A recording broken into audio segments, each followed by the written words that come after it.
கர்த்தருடைய பரிசுத்த நாமத்திற்கு மகிமை உண்டாவதாக. சங்கீதம் 55:18 வசனம்.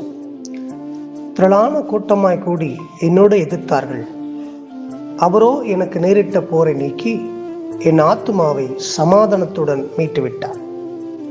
ஆம் தெய்வ பிள்ளைகள், இந்த உலகத்துல அநேக காரியங்களிலே நமக்கு போராட்டம் உண்டு.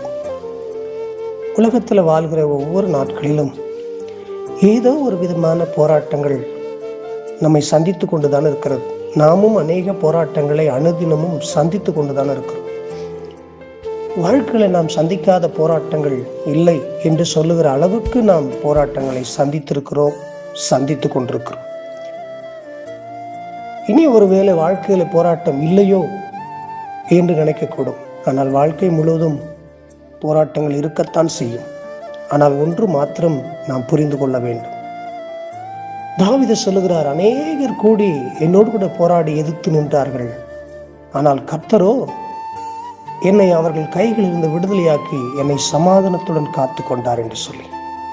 ஆம் தெய்வ பிள்ளைகள், இந்த உலகத்தில் எவ்வளவு போராட்டம் வந்தாலும், எவ்வளவு பேர் எதிர்த்து நின்றாலும், எவ்வளவு பேர் நம்மளை காயப்படுத்தினாலும், எவ்வளவு பேர் நமக்கு எதிராக வந்து நின்றாலும், ஒன்று மாத்திரம் நாம் புரிந்து கொள்ள வேண்டும்.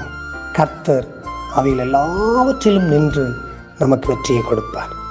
ஆம் தெய்வ பிள்ளைகளே, இயேசு உலகத்தை ஜெயித்தார், உலகத்தில் உள்ளவைகளை ஜெயித்தார், உலகத்தின் பாடுகள், உபத்திரவங்கள், போராட்டங்களை ஜெயித்தார். அதே இயேசு இன்றைக்கு உங்களுக்கும் எனக்கும் ஜெயத்தை கொடுப்பார். இந்த நாட்கள் நிறைய காரியங்களில் போராடி கொண்டு இருக்கிறீர்களோ, நான் தோற்று போவேன் என்று சொல்லி பயந்து கொண்டிருக்கிறோம். இல்லை இல்லை, கர்த்தர் இன்றைக்கு உங்களுக்கு வெற்றியை கொடுப்பார். இதுவரை காணாத ஒரு பெரிய வெற்றியை இன்றைக்கு கர்த்தர் உங்களுக்கு தருவார்.